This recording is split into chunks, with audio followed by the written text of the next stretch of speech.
వారు దేశ భాషలందు కూడా తెలుగు లెస్స అని చాటారు. సాయంత్రం వరకు కొనసాగుతూనే ఉంటాయి కాబట్టి ఎవరు కూడా నిరుత్సాహపడాల్సిన అవసరం లేదు. అందరికీ అవకాశం ఉంది, ప్రతి ఒక్కరికి అవకాశం ఉంది. ఈ వేదికపై మీ తర్వాత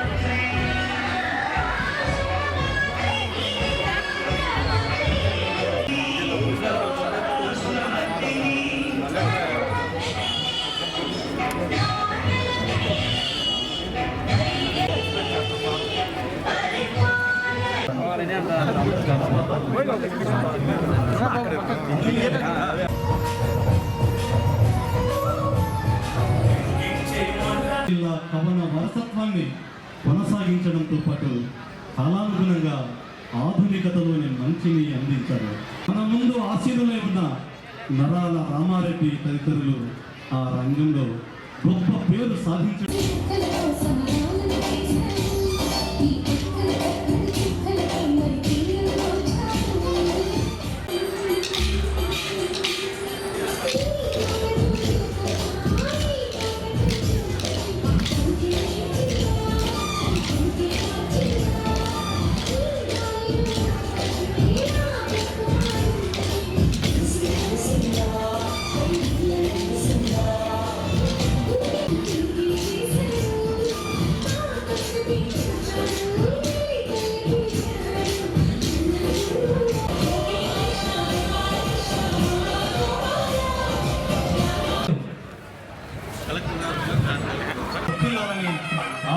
ఆకాంక్షించే ముప్పవరపు వెంకయ్యనాయుడు గారికి ఈ సభ శివాలయాన్ని వీరభద్రుడిని అభయాంజనేయ స్వామిని దర్శించుకున్నారు.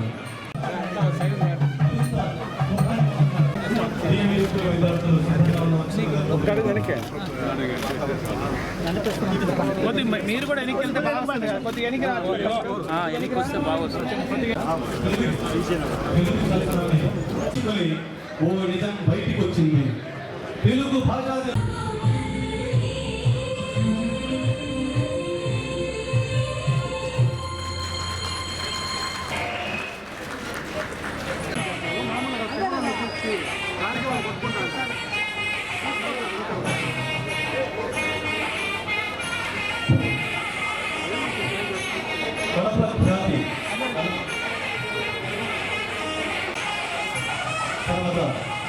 పోటీపడుతున్న కార్యక్రమం నిర్వహిస్తున్నాం.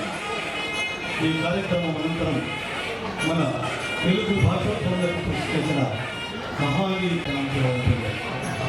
జ్యోతి ప్రచురణ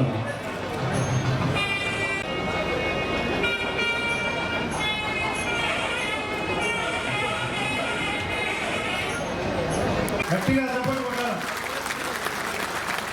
వ్యక్తి మన తెలుగు భాషను కాపాడడం కోసం ఈ ప్రపంచ భాషా దినోత్సవం సందర్భంగా విచ్చేసేందుకు మీరందరూ ఈ జమ్మలకు బాగుపడాలని, కడప వికసిత కడపగా కావాలని, జమ్మలకు వికసిత జమ్మలకు కావాలని, వికసిత ఆంధ్రప్రదేశ్ కావాలని, వికసిత భారత్ కావాలని మోడీ గారి ఆలోచన.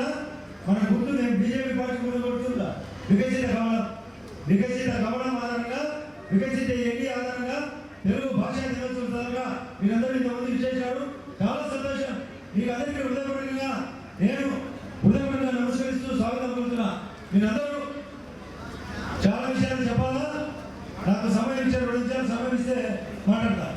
జయంతిని మన తెలుగు భాషా దినోత్సవంలో ఎందుకు చేసుకుంటున్నామన్నది మనం అందరం కూడా తెలుసుకోవాలి.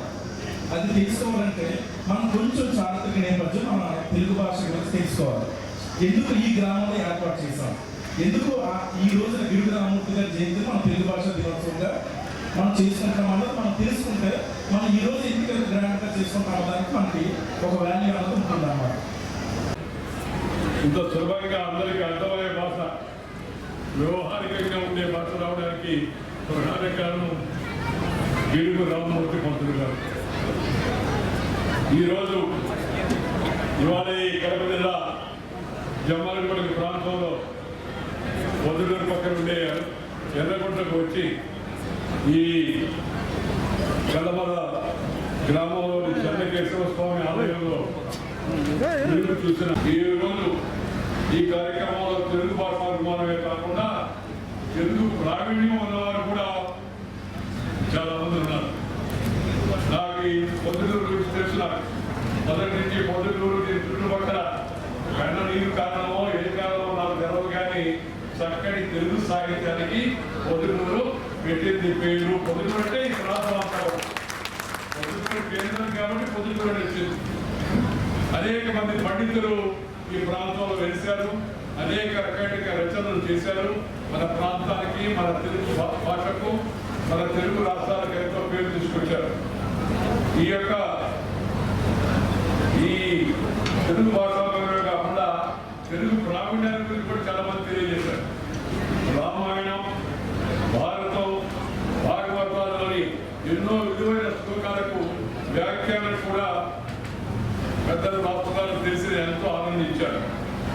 ఈ ప్రదేశంలో ఈరోజు ఈ భాష ఎంత ప్రాచీనమైందో, పురాతనమైందో, సంస్కృతి కూడా అంత ప్రాచీనమైంది.